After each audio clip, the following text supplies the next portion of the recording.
तो दोस्तों मैं आपका स्वागत करता हूं आपके अपने ही YouTube चैनल ड्रीम जॉब पर। आज हम इस वीडियो में बात करने वाले हैं JSSC CGL के हिंदी सिलेबस के बारे में। जिन भी बच्चों ने फॉर्म भरते समय लैंग्वेज पेपर 2 में हिंदी का चयन किया है उनके लिए ये वीडियो है। तो चलिए हम इस वीडियो में हिंदी के सिलेबस को एकदम अच्छी तरीके से देखते हैं कि उन्हें क्या पढ़ना है। इसमें सबसे पहले आपको हिंदी के सिलेबस में आपको पढ़ना है हिंदी भाषा के बारे में, जैसे हिंदी की उत्पत्ति, पुरानी हिंदी अवहट और डिंगल। उसके बाद इसमें आपको देखना है भाषा के विभिन्न रूप, जिसमें आपको पढ़ना है रचनात्मक भाषा, राष्ट्रभाषा, राजभाषा, संपर्क भाषा तथा संचार भाषा।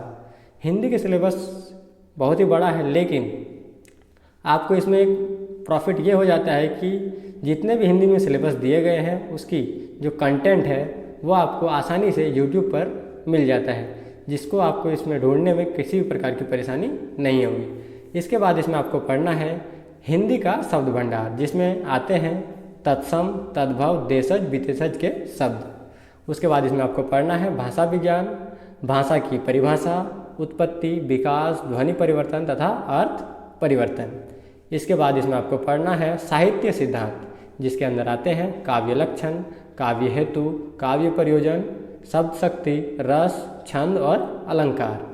इसके पश्चात इसमें आपका आता है पाश्चात्य साहित्य सिद्धांत। इसमें आपको उन चीज़ों के बारे में पढ़ना है जो पाश्चात्य लोगों द्वारा सोचे गए हैं हिंदी काव्य के बारे में, जिसमें आपको पढ़ना है प्लूटो के बारे में, वर्ड्सवर्थ के बारे में, आर्नोल्ड के बारे में, रिचर्ड्स के बारे में, इलियट के सिद्धांत के बारे में।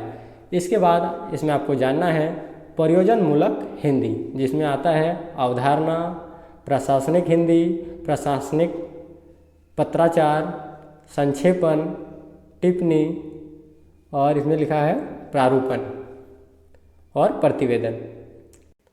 पॉइंट नंबर 2 में दिया गया है साहित्य। इसको 2 भागों में बांटा गया है, क और ख। तो पहले है काव्य, जिसमें आपको निर्धारित कवियों के बारे में पढ़ना है। तो देखते हैं सबसे पहले विद्यापति, कबीर, सूरदास, तुलसीदास, बिहारी, रसखान एवं भूषण। इन कवियों के बारे में आपको इसमें पढ़ना है। उसके बाद काव्य विधि।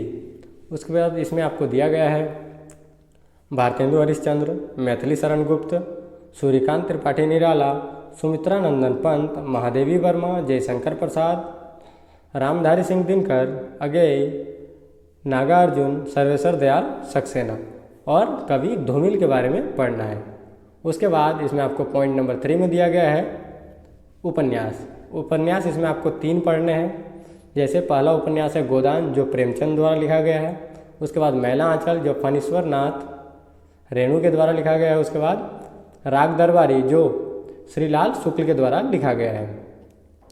उसके बाद इसमें आपको पॉइंट नंबर 4 में पढ़ना है कहानियाँ। इसमें टोटल 10 कहानियाँ हैं। जैसे मधवा जयशंकर प्रसाद द्वारा लिखी गई कहानी है, ठाकुर का कुआं प्रेमचंद द्वारा, नीलम देश की राजकन्या जैनेन्द्र कुमार के द्वारा, परिंदे निर्बल वर्मा के द्वारा, दिल्ली में एक मौत कमलेश्वर के द्वारा, वापसी उषा प्रियमदा द्वारा, अभिशप्त यशपाल द्वारा और मिसपाल मोहन राकेश की कहानी है। इसके बाद पॉइंट नंबर 5 में है नाटक। इसमें आपको 3 नाटक पढ़ने हैं। जैसे भारत दुर्दशा भारतेंदु हरिश्चंद्र द्वारा लिखी गई है, धुर स्वामिनी जयशंकर प्रसाद द्वारा रचित है, आधे अधूरे मोहन राकेश की नाटक है।